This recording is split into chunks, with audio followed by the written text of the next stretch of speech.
अस्सलाम वालेकुम नाज़रीन, आप देख रहे हैं नसीम ज़रा चेट। आज बात करेंगे पाकिस्तान में सियासी सूरत हाल पर और यकीनन पीडीएम पर गुफ्तगू होगी। पीडीएम के हवाले से एक बड़ा बुनियादी और जो बड़ा सवाल है वो ये है कि इनका क्या कोई मुस्तकबिल इस अलायंस का है या अब ख़त्म हो गया अलायंस, क्योंकि कहने को तो अभी अलायंस मौजूद है लेकिन रोज़ाना बिला नागा आप देखते हैं कि दोनों तरफ से बयानबाजी होती है और एक दूसरे पर तनकीद होती है और साथ साथ ये भी कहा जाता है कि नहीं साथ चलेंगे, फिक्र ना करें, मसले मसाइल हैं उनको हल करेंगे।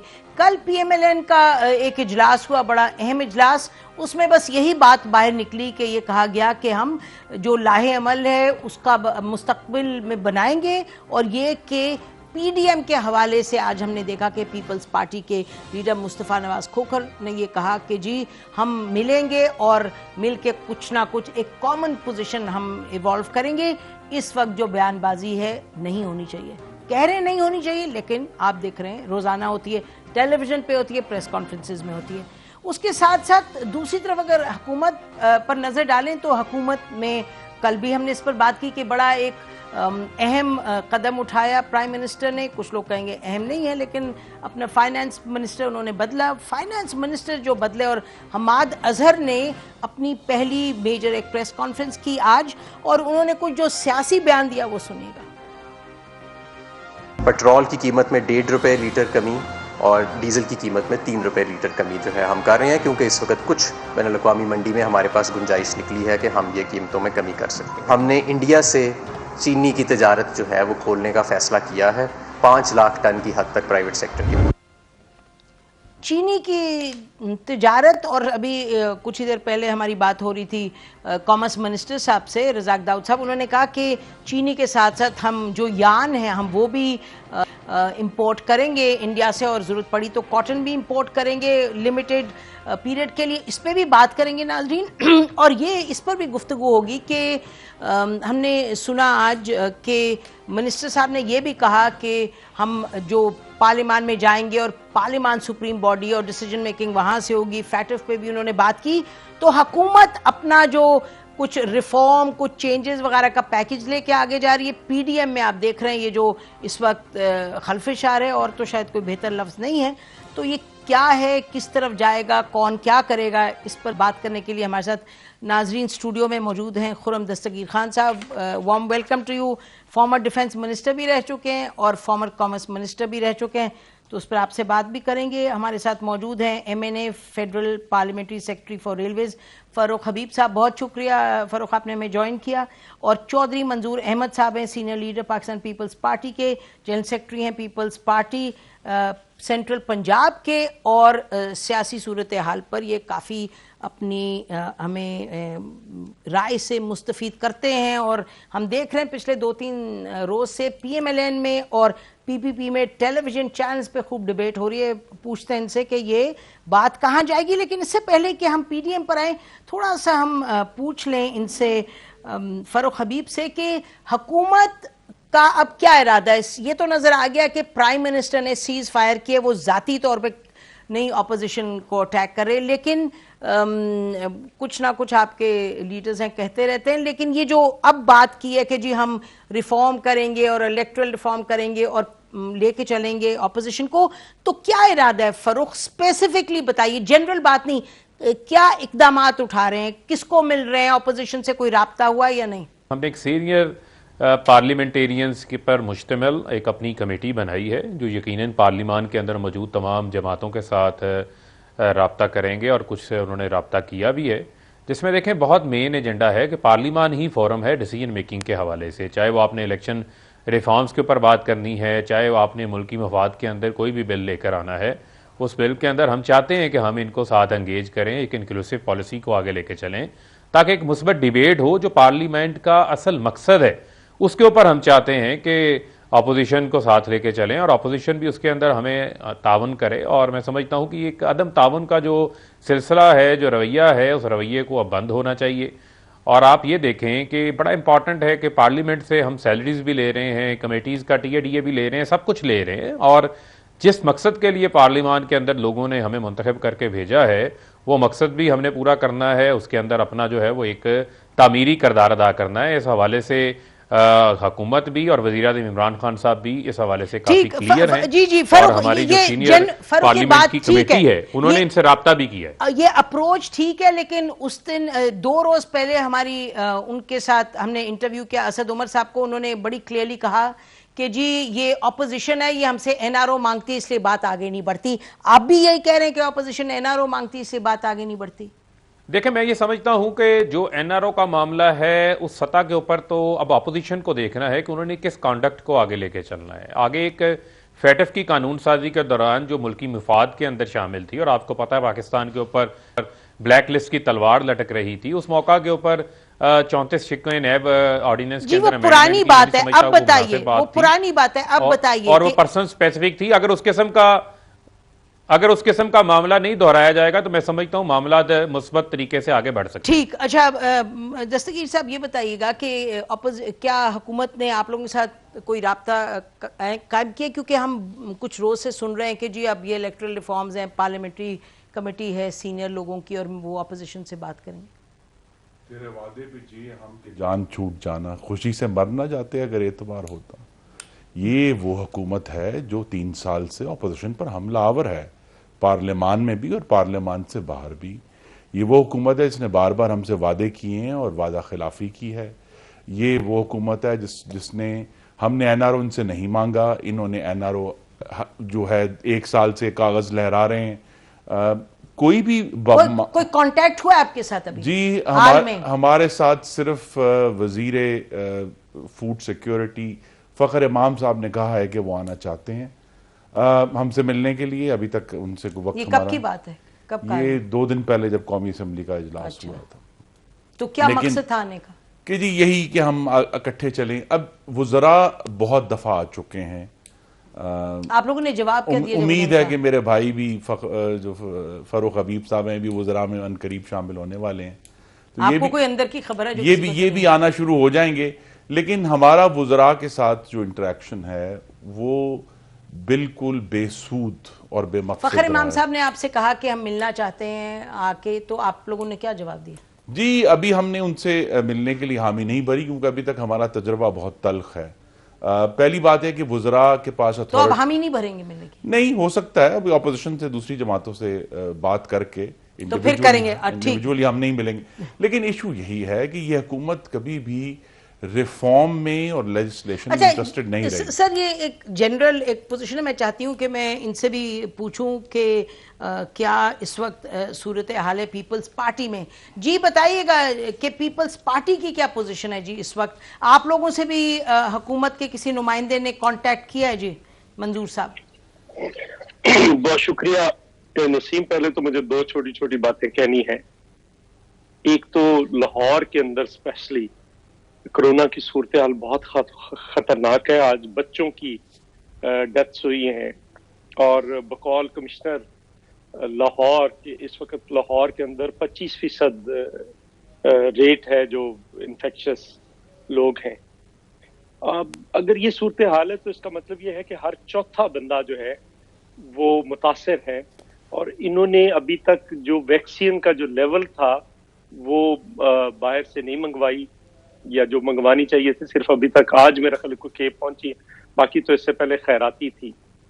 और सूबों को कहा कि आप खुद मंगवाए, हालांकि ये इनका काम था। फेडरल गवर्नमेंट जो है वो वैक्सीन जितनी भी होती है वैक्सीनेशन वो फेडरल गवर्नमेंट मंगवाकर सूबों को डिलीवर करती है और सूबे आगे उसको इम्प्लीमेंट करते हैं। सिंध ने 50 करोड़ रुपया मुख्तस करके अपने तौर पर मंगवाने की कोशिश की, लेकिन पंजाब में हमें वो भी कहीं नजर नहीं आया। एक बात।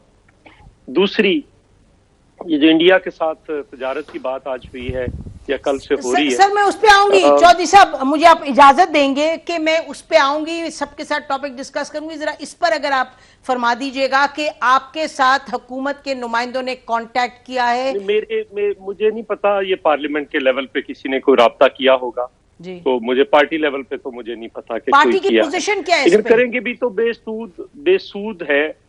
उसकी वजह यह है कि ये हुकूमत ना संजीदा है किसी से बात करने पे, ना संजीदा है कोई काम करने पे, ना संजीदा है कोई रिफॉर्म्स करने में, ना संजीदा है महंगाई खत्म करने पे, ना ही संजीदा है कोई पाकिस्तान की दाखिला पॉलिसी की जो हालत है वो नेशनल एक्शन प्लान को आप देख ले, खारजा पॉलिसी किसी चीज चौधरी पे साहब, संजीदा बात नहीं करेंगे है। तो ये बात अभी आगे बता रहे बढ़ेगी थे ना। कि पार्लियामेंट के अंदर नहीं, पार्लियामेंट के अंदर अभी खुर्रम दस्तगीर साहब कह रहे थे कि पार्लियामेंट के अंदर ये अपोजिशन पे अटैक कर रहे हैं। ये तो पार्लियामेंट पे अटैक कर रहे हैं, कहां पे नहीं अटैक हुआ? पार्लियामेंट को कॉम्प्रोमाइज कर दिया। ये सेनेट का नहीं तो इलेक्शन बात आगे आपके कैसे सामने है, बढ़ेगी? चेयरमैन का और सवाल बाकी ये चीज़। चौधरी साहब, बात आगे कैसे बढ़ेगी? देखे ना, खुर्रम दस्तगीर साहब भी one of the few really learned politicians, वो भी यही कह रहे हैं कि जी ये तो ऐसे ही हैं, आप भी कह रहे हैं ये तो ऐसे ही हैं, तो ये तो ऐसे ही हैं, तो फिर बात जा कहाँ रही है? नहीं, अगर ये ऐसे ही हैं तो फिर इनको वैसे ही रहना चाहिए।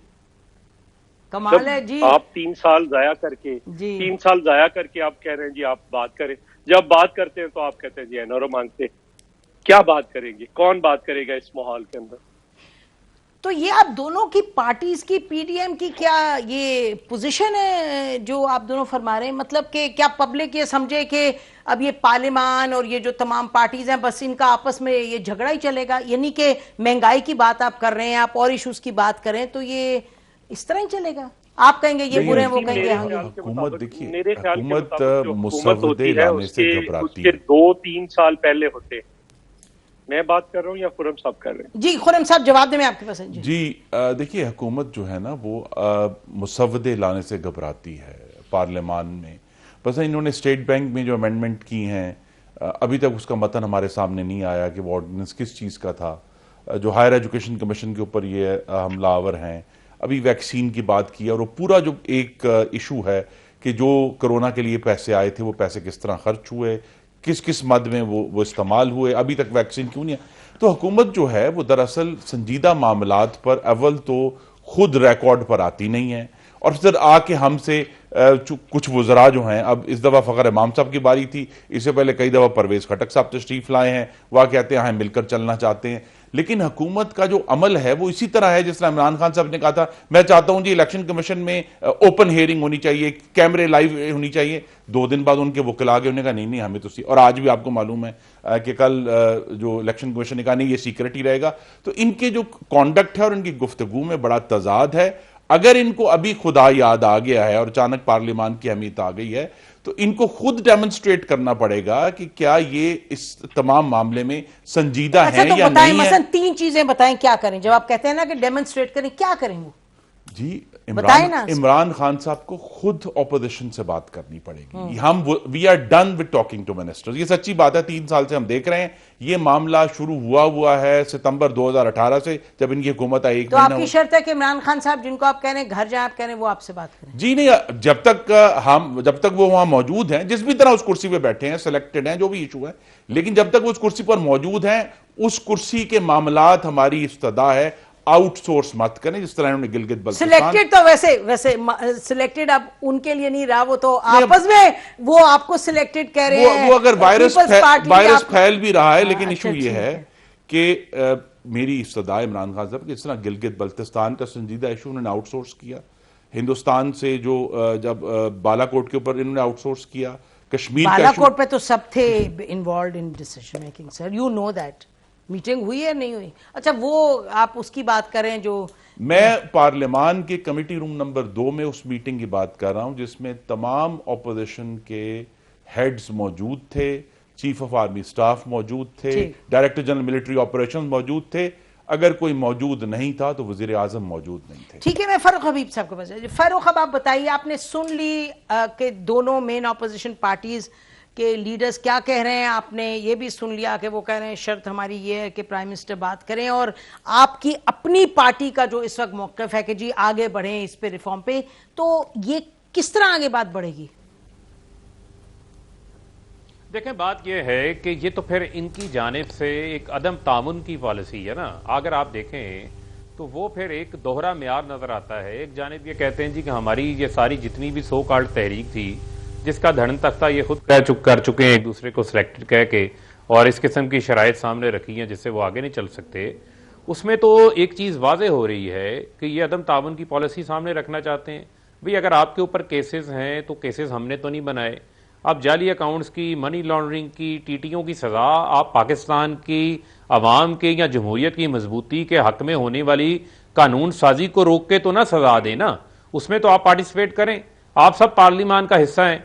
हुकूमत के पास इतने नंबर्स हैं अब सेनेट में भी और पार्लियामान के अंदर भी कि हम अगर कानून साजी अकेले भी करना चाहें तो हम वो कर सकते हैं, लेकिन फिर भी हम ये चाहते हैं कि हम इंक्लूसिव अप्रोच को साथ लेके चलें।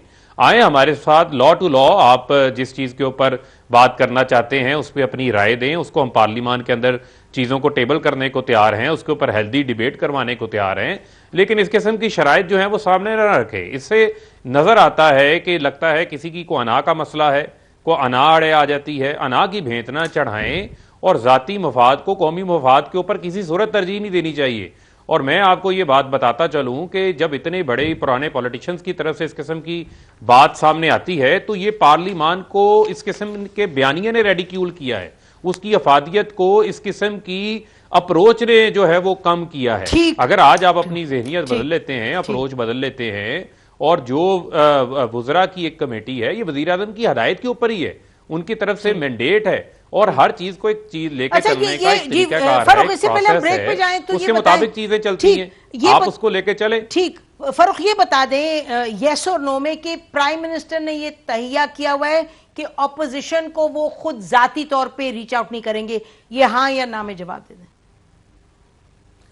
देखें, बात यह है, वजीर आजम साहब ने कैटेगोरिकली कहा, आप उनके मीडिया पर टीवी के ऊपर बयानात है उनको चेक कर लें। उन्होंने कहा कि मैं हर चीज के ऊपर ऑपोजिशन से बात करने को तैयार हूं, मां सवाए एनआरओ के। और एक एनआरओ हकीकत है, माजी में भी लेते रहे हैं और अभी चाह लेने के लिए फिर हम इनको कहते हैं कि अपने जाती मफाद को साइड पे कर दें। फरूख, आप तो बहुत इनसाइडर हैं, आपका बड़ा वक्त गुजरता है प्राइम मिनिस्टर के साथ, उनकी टीम के साथ, मीडिया टीम के आप हिस्सा भी हैं, तो आपको क्या ये लगता है कि जब प्राइम मिनिस्टर अगर एपीसी किसी चीज पे बुलाए मसलन, तो आपका ख्याल है कि ये ऑपोजिशन आके कहेगी एनआरओ दें, जरा समझा दें हमें। देखें, बात यह है कि यकीनन मैं पार्लियामेंट से बड़ी एपीसी क्या हो सकती है। पार्लियामान ही तो एक निजाम है जमहूरियत के अंदर जिसके जरिए आपने चीजों को आगे लेके चलना है, वहां पर ही अवामी मफाद की बात होगी, वहां पर ही कानून साजी की बात होगी, वहीं पर आइन की बालादस्ती को मेक श्योर किया जाएगा, इंश्योर किया जाएगा। ये ट्रेजरी बेंचेस के साथ साथ अपोजिशन की भी उतनी ही बराबरी की जिम्मेदारी है। तो आप बाइकआउट सिर्फ प्रोडक्शन ऑर्डर्स के लिए ना करें, आप बाइकआउट अपने मुफाद के लिए ना करें, आप बल्कि पार्लियामान के अंदर एक मुस्बत किरदार अदा करें। यही पाकिस्तान की अवाम देखना चाहती है, लोग तो देख रहे हैं। जो आज इस चीज का हिस्सा नहीं बनेगा, कानून साजी का हिस्सा नहीं बनेगा, इससे बाहर रहेगा, वो कल को अवाम के पास किस मुंह से जाएगा? जाना तो सबने इंतखाबात के अंदर है। सवाल का जवाब नहीं दिया आपने। जी फरूख, मैं पूछी थी प्राइम मिनिस्टर खुद जाती तौर पे इसमें नहीं इन्वॉल्व होंगे ऑपोजिशन के साथ? नहीं, देखें, जहां तक नहीं प्राइम मिनिस्टर साहब, देखें, जहां कहीं किसी मौका के ऊपर जरूरत पड़ेगी तो जरूर प्राइम मिनिस्टर साहब भी सामने आ जाएंगे। उन्होंने तो कभी इस चीज से इनकारी नहीं हुए और मैंने आपको कहा कि वो खुद इस चीज का अज़म कर चुके हैं, इस चीज का इजहार कर चुके हैं कि वो हर चीज के ऊपर बात करने को तैयार हैं। और अगर कोई अकाउंटेबिलिटी के ऊपर कॉम्प्रोमाइज को कहता है तो वो काम हम नहीं कर सकते, उसके ऊपर हम बड़ी क्लियर है। ठीक, नाज़रीन हम ब्रेक लेंगे। फरूख साहब बहुत शुक्रिया आपने हमें ज्वाइन किया। नाज़रीन ब्रेक लेंगे, ब्रेक के बाद हम वापस आएंगे। फिर हमारे पास दोनों पार्टीज जो हैं पीडीएम में, उनके आप देख रहे हैं लीडर्स बैठे, इनसे फिर पूछेंगे कि ये इनका आपस में अंदर जो झगड़ा शुरू हुआ है, हमें तो लगता है कि ये खत्म नहीं होगा, ये इनसे पूछते हैं इनका क्या ख्याल है। After the break, stay with अस।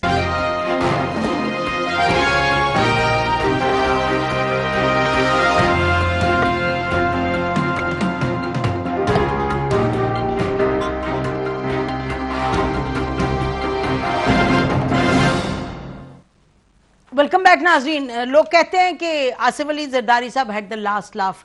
किस्सा अब ख़त्म ही नहीं होने को आ रहा। कहीं हम देखते हैं कि पीपल्स पार्टी शिकायत कर रही है पीएमएलएन के हवाले से, पीएमएलएन की लीडरशिप के हवाले से, कि आसिफ अली जरदारी साहब ने 14 मार्च को फ़ोन किया और नवाज शरीफ साहब से उनकी बात नहीं हो पाई। इसहाक डार साहब ही ने उधर ही कॉल को रोक दिया और उन्होंने जब कोई अपोजिशन के जो लीडर की बात हो रही थी सेनेट में, उस पर नॉमिनेशन में कोई बात की तो डार साहब ने कहा नहीं, इसको इधर ही रोक दें। मियाँ साहब ने डिसीजन ले ली। फिर जरदारी साहब ने आके उस मीटिंग में 16 तारीख को, वो आपने सुना उन्होंने क्या कहा। उससे पहले मियाँ साहब ने उस मीटिंग में ये कहा कि जी हमने तो इनकलाब लाना है। आप तो इनकलाब की क्या, हुकूमत बदलना नहीं, इनकलाब लाना है। तो हम इनकलाब की बात करेंगे और हमने कोई किसी के साथ पंजाब गवर्नमेंट वगैरह नहीं गिरानी। जरदारी साहब ने कहा जी आप तो वापस आए पाकिस्तान, आप किधर बाहर बैठे हुए हैं। और फिर ये भी बात हुई कि जी पंजाब की, अब हम देख रहे हैं तवातुर के साथ पीपल्स पार्टी के लीडर्स गाहे बगाहे कहते हैं जी पंजाब की गवर्नमेंट को घर भेजें परवेज इलाही साहब के साथ। ये भी कहा जाता है बिहाइंड द सीन्स के परवेज इलाही साहब के साथ मिलके आप लोगों ने PMLQ के अपनी सेटलमेंट तो कर ली थी सेनेट की सीट्स पे PMLN ने, लेकिन जब हुकूमत बदलने की बात आ रही है तो नहीं बदलेंगे। तो बड़ी दिलचस्प एक सूरत हाल है और हमें तो लगता है ना तो कोई इसमें कोई उसूल है, ना कोई इसमें कोई डेमोक्रेसी को आगे ले जाने की बात है। अपना किस्सा है दोनों पार्टीज का, और दोनों पार्टीज के लीडर्स अब हम देख रहे हैं। खुर्रम दस्तगीर साहब तो नाराज नजर आ रहे हैं। जी खुर्रम दस्तगीर साहब, ऐसी कुछ बात है, ये मैं इससे पहले आपके पास आऊँ, ये जरा स्टेटमेंट सुन ले। बिलावल भुट्टो जरदारी की जरा सुनिएगा स्टेटमेंट।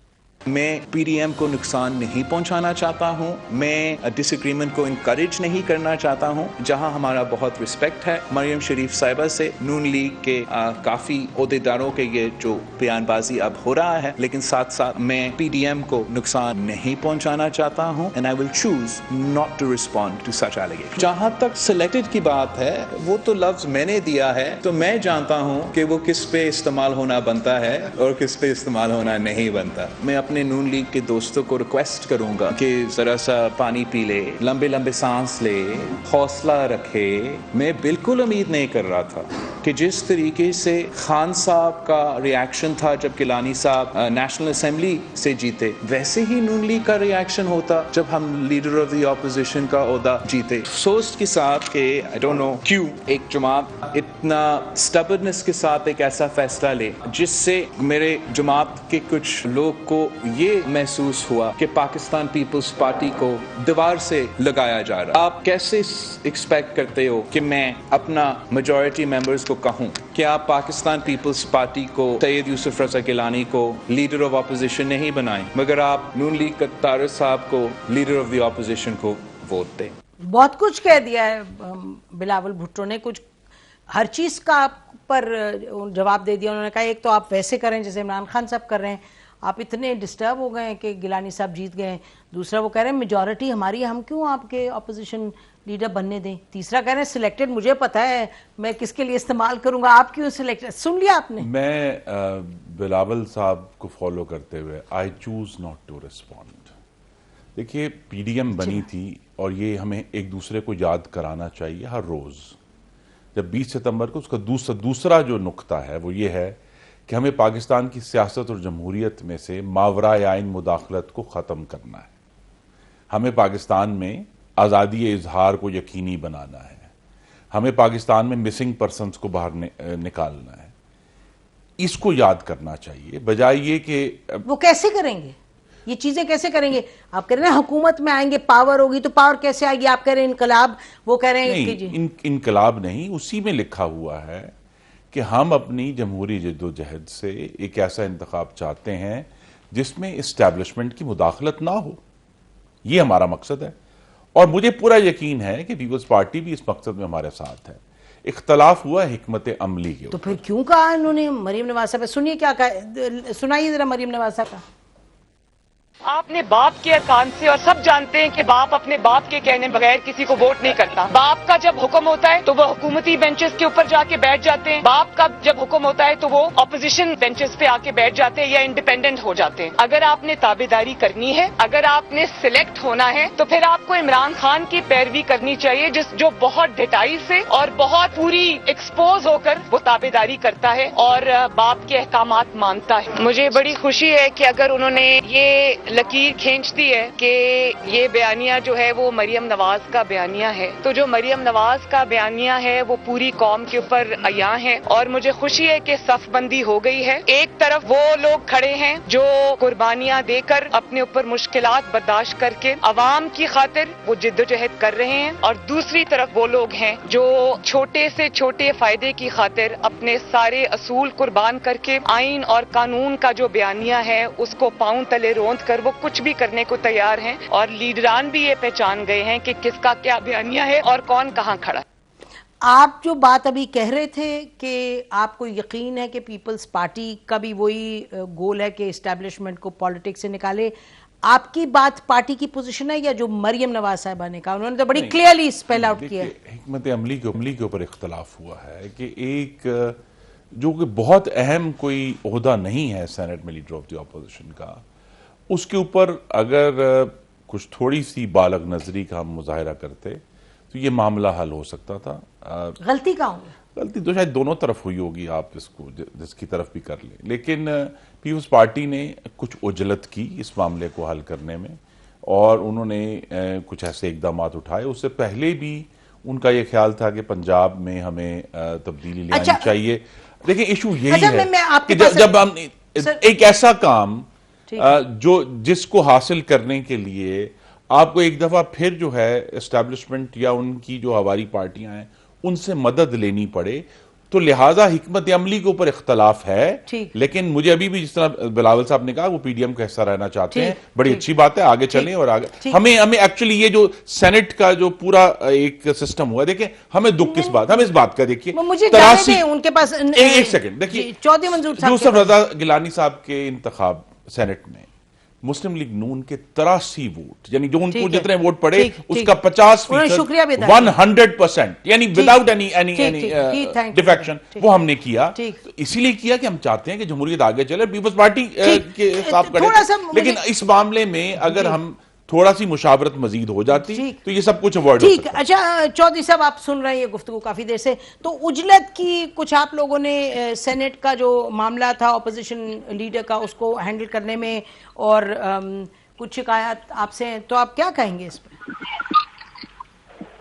पहले तो नसीम देखे जो हकायक है ना उनको दुरुस्त रखना चाहिए, एक दूसरा लहजों को धीमा रखना चाहिए, तीसरा लफ्जों के चुनाव को बेहतर रखना चाहिए। मेरी ये गुजारिश। हकायक कौन से थे जो दुरुस्त नहीं रखे?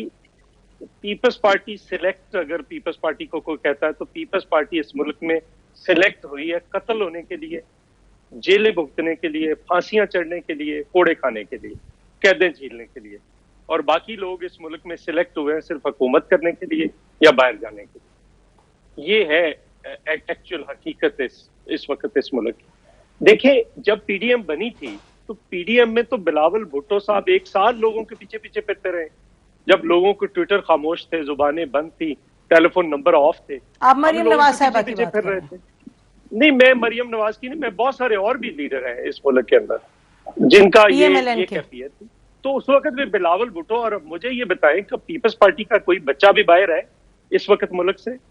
हमें कोई ये ताने ना दे कि कौन सिलेक्ट है और कौन नहीं है। एक बात। दूसरी, देखिए हमने उस वक्त भी झगड़ा हुआ था, मुझे नहीं पता खुर्रम साहब मौजूद थे या नहीं, 2.5 घंटे इस बात पे बहस होती रही थी कि इस्तीफों के इशू पे पीपल्स पार्टी मान नहीं रही थी।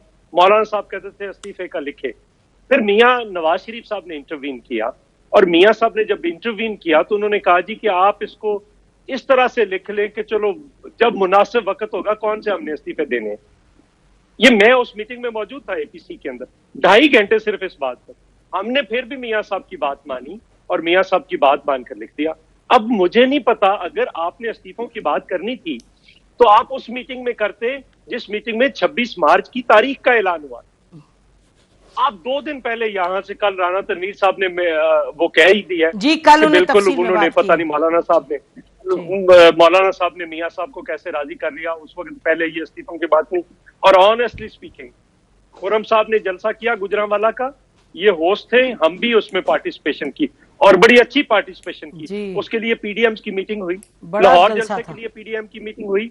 ये जो पीडीएम, ये जो लॉन्ग मार्च है, इसका मतलब ये लाहौर जलसा और गुजरांवाला जलसा से कुछ छोटा इवेंट था कि पीडीएम की मीटिंग तक नहीं बुलाई गई, कोई तैयारी नहीं की गई, और सिर्फ पीपल्स पार्टी को मतून करने के लिए, जलील करने के लिए इस्तीफों का रखकर और कहा कि जाओ, चूंकि पीपल्स पार्टी नहीं मान रही। मैं फिर एक तजवीज देता हूं आपके प्रोग्राम में, उसमें लिखा हुआ है कि जब मुनासिब वक्त आएगा तो असेंबलियों से मुस्ताफी भी हो जाएंगे। जिन के नजदीक मुनासिब वक्त आ गया वो मुस्ताफी हो जाए, हमारे नजदीक जब मुनासिब वक्त आएगा हम भी मुस्ताफी हो जाएंगे। तो अपना अलग अलग रास्ता इस्तीफों में लें, गेम ना करें। नहीं, अलग अलग रास्ता नहीं है। नहीं, आप कह रहे हैं अपना चूज करें टाइमिंग। सिर्फ एक इशू पे एक इशू पे है ना जी चूंकि उसको नथी किया गया लॉन्ग मार्च के ठीक साथ। ठीक एक तो इशू फिर पे गलत तौर ठीक पर नतीजा ब्रेक आ लेते हैं जी ब्रेक लेते हैं इस गुफ्तगू को जारी रखते हैं। नाज़रीन ये पूछेंगे पैनल से अपने कि क्या ये बस यही मामला है कि इस्तीफों का टाइमिंग या लॉन्ग मार्च या क्या या कोई सोच मुख्तलिफ है। एक जैसे मियां नवाज शरीफ साहब ने कहा कि जी हम तो इनकलाब चाहते हैं और जरदारी साहब कहते हैं जी हमने पहाड़ों पे नहीं जाना, हमने पार्लियामान में बैठ के लड़ना है। तो these are two different approaches. ये किस तरह आगे बढ़ेंगे साथ आफ्टर द ब्रेक।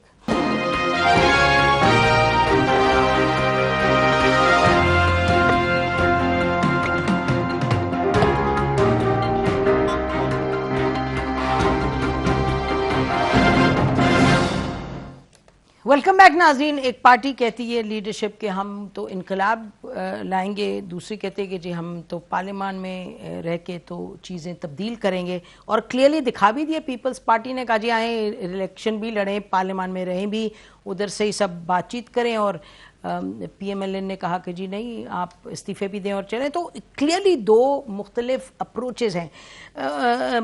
खुर्रम साहब अभी थोड़ी देर पहले हम ये सुन रहे थे कि पीपल्स पार्टी के जो लीडर हैं उन्होंने ये कहा भी, क्योंकि नवीद कमर साहब ने कहा कि जी उनके जवाब में कि JUI के लीडर ने कहा कि हम ऑपोजिशन लीडर सेनेट का पीपल्स पार्टी को नहीं मानते।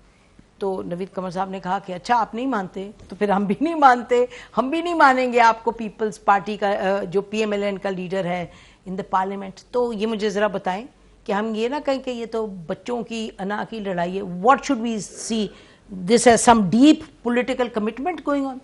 नहीं, मेरे ख्याल में चंद दिनों में ये मामला हल हो जाएगा। हल हो जाएगा। ये एक वक्ती जरूर हम एक दूसरे से हमें दुख जरूर है, लेकिन ये इशू वक्ती इख्तलाफ का है। जैसे भी सेनेट आगे बढ़ेगा तो अल्टीमेटली तो फिर ये क्यों कहा जा रहा है कि पीपल्स पार्टी जी वो तो इस्टेब्लिशमेंट के साथ मिली है, उन्होंने तो छोटे छोटे फायदों के लिए चल गए आगे।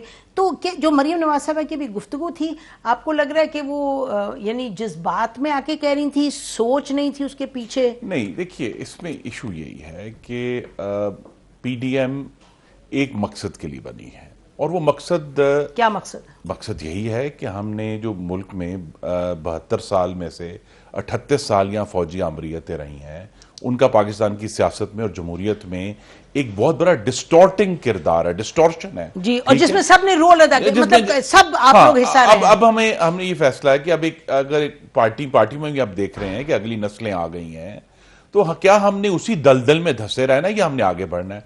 PDM का जो बनना था जिसमें कुछ ताखीर हुई, इसीलिए कि तमाम पार्टियों को जब तक ये समझ नहीं आ गई, जो भी हम अब लेकिन आप लोगों की बातचीत होती है एस्टेब्लिशमेंट से, पार्टीज मुख्तलिफ लेवल्स पे बातचीत करी है, आप लोगों को फोन्स भी आते हैं, आप लोग करते भी हैं, यानी कि ये मुझे बताएं कि ये कोई एज एन ऑब्जर्वर हम पूछते हैं कि ये कोई आप